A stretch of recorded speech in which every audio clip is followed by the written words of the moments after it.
Hello everyone, welcome to the program Short but Sweet. අද දවසේ පාඩමෙනුත් වෙනදා වගේම ඔයාගේ ඉංග්‍රීසි කතාව ලස්සන කරගන්න වඩාත් අර්ථාන්විත කරගන්න උදව් කරන්නයි මේ සූදානම් වෙන්නේ. මට මේ ජීවිතය අලුත්. මට මේ රස්සාව අලුත්. මම මේ ශාස්ත්‍රයට අලුත්. මෙන්න මේ වාගේ අදහස් කොහොමද ඉංග්‍රීසියෙන් කියන්නේ කියලායි අද දවසේ පාඩමේදී සාකච්ඡා කරන්නේ. ඒ නිසා සුපුරුදු විදිහටම පාඩමේ මුල ඉඳන් අවසානයේ දක්වා රැඳී ඉන්න ඔයාට හොඳින් ශ්‍රවණය කරන ඔයාට මේ සියල්ල අඩු නැතුව ඉගෙන ගන්න හැකියාව තියෙනවා.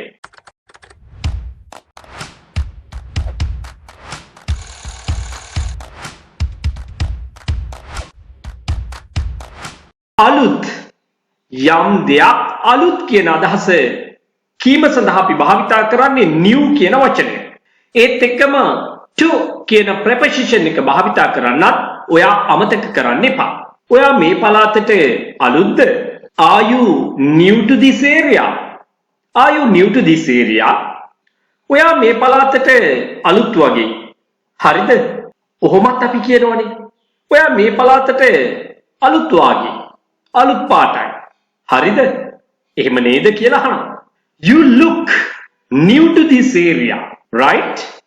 කතනේදී අපි අන්නේ ටැග් එක තමයි භාවිතා කරන්නේ වැඩිපුරෙන්. You look new to this area, right? Don't you කියනවා වෙනුවට අපි පාවිච්චි කරනවා right? You look new to this area, right? ඔයා මේ පළාතට අලුත්. එහෙම නේද? Actually, I am new to this field. ඇත්තටම කියනවා නම් මම මේ ශාස්ත්‍රයට අලුත්. Actually, I am new to this field. I am new to this class. මම මේ පන්තියට අලුත්. So I am not good at speaking in English. ඉතින් මම ඉංග්‍රීසි කතා කිරීමට දක්ෂ නැහැ. I am new to this class. So I am not good at speaking in English. Good at speaking. කතා කිරීමට දක්ෂයි. We are new to this area. So we don't know much about the people here. We are new to this area. So we don't know much about the people here. We are new to this area. අපි මේ පළාතට අලුත්. So we don't know. ඉතින් අපි දන්නේ නැහැ much වැඩිය about the people here. මෙහි ඉන්න මිනිස්සු ගැන. අපි මේ පළාතට අලුත්.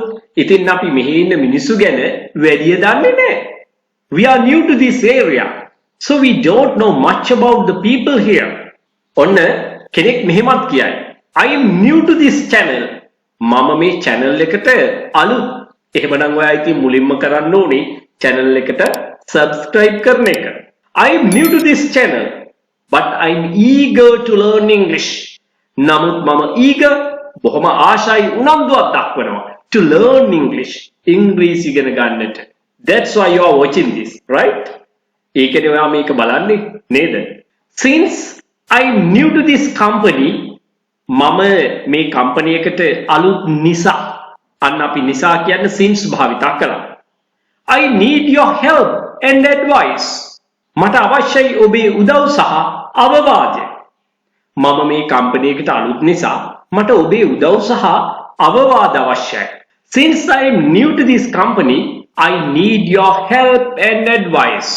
Since you are new to this business, ඔයා මේ business එකට අලුත් නිසා you need to study more about it.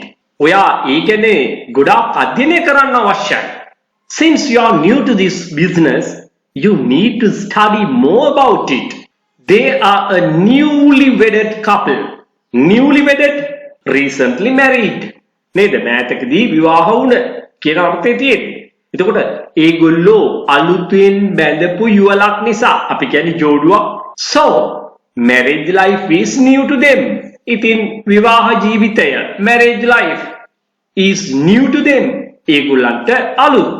They are a newly wedded couple. So marriage life is new to them.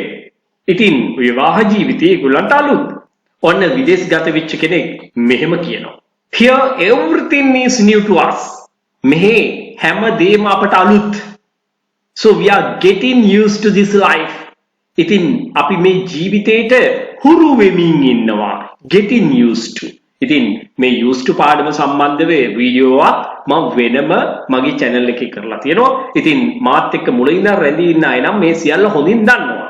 අලුත් කෙනෙක් නම් අනිවාර්යයෙන්ම channel එක subscribe කරලා ඒ වීඩියෝ ටිකත් මුලින් ඉඳන් නරඹන්න අමතක කරන්න එපා. ඒකට හේතුව උඩින් පේන දෙයට වඩා ගොඩාක් දේවල් ඉගෙන ගන්න හැකියාව තියෙනවා. වාක්‍ය රටා, ව්‍යාකරණ, phrases ඇතුළු මේ සියල්ල හොඳින් ඉගෙන ගන්න නම් අනිවාර්යයෙන්ම channel එක subscribe කරලා තියාගෙන මේ පරණ වීඩියෝ ටිකත් නරඹන්න අමතක කරන්න එපා. ඔයාට කරන පොඩි මතක් කිරීමක්.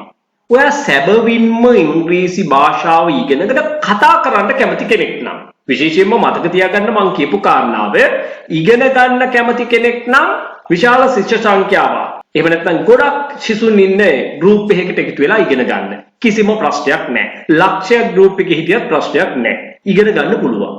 නමුත් ඔයාට කිසිම දවසක ඉංග්‍රීසි කතා කරන්න බෑ. ඇයි? පුහුණුවකින් තොරව මේ ලෝකේ කිසි දෙයක් හරියට කරන්න බෑ. කල්පනා කරලා බලන්න.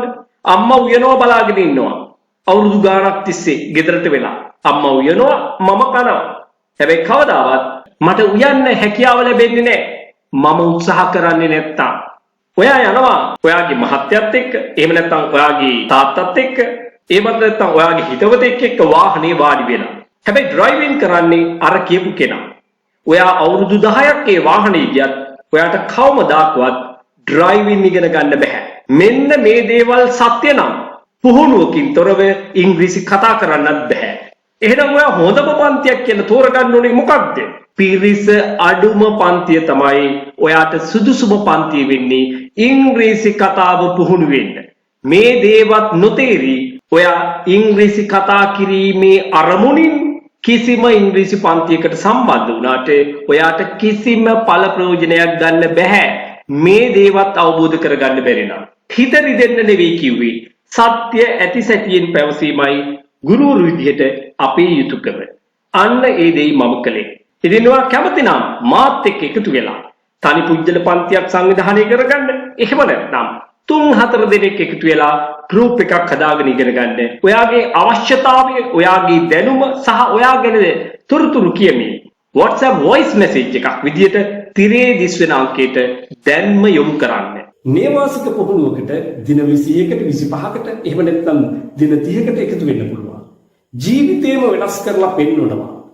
කයිවාරු නෙවෙයි කරලා පෙන්නනවා. ඇවිල්ලා බලන්න. ඔයාට සැබෑ වෙනසක් සිද්ධ වෙයි. මොකද විධිමත්ව ව්‍යාකරණානුකූලව ඉගෙන ගන්න ගමන් පුහුණු වීම කරනවායි කියන කේම තේරුම හැම මොහොතකම ඔයාට ඉංග්‍රීසි කතා කිරීමේ පුහුණුවේ හැකියාව ලැබෙනවා. ඉතින් ඒක දින ගණනාවක් එක දිගට කරනකොට බොහෝ දැනුම් සම්භාරයක්. ඒ වගේම ඔයාට අවශ්‍ය කරන ඕනම දෙයක් ඉංග්‍රීසි භාෂාවෙන් කීමේ හැකියාව ප්‍රගුණ කරගන්න පුළුවන්. එහෙමනම් ඔයාට පුළුවන් ජීවිතේම වෙනස් කරන මේ පාඨමාලාවට එන්න. වයස් ભેදයක් නැහැ. ඔයාගේ පෙර දැනුම මොකක්ද කියන එක මට අදාළ වෙන්නේ නැහැ. ඔයා මෙතෙන් ආවට පස්සේ හරියට වැඩ කරන්න, කම්මැලි නොවි පුහුණු වෙන්න, මම කියන විදිහට වැඩ කරන්න අනිවාර්යයෙන්ම ඔයාට අති විශිෂ්ට ප්‍රතිඵලයක් ලැබෙනවාමයි. ඒ හුදෙක් සර්ටිෆිකේට් එකකට සීමා වෙච්ච සංකේතයක් නෙවෙයි. ඔයාගේ ජීවිතේම වෙනස් කරනවා ප්‍රායෝගික පුහුණුවක් තුලින්.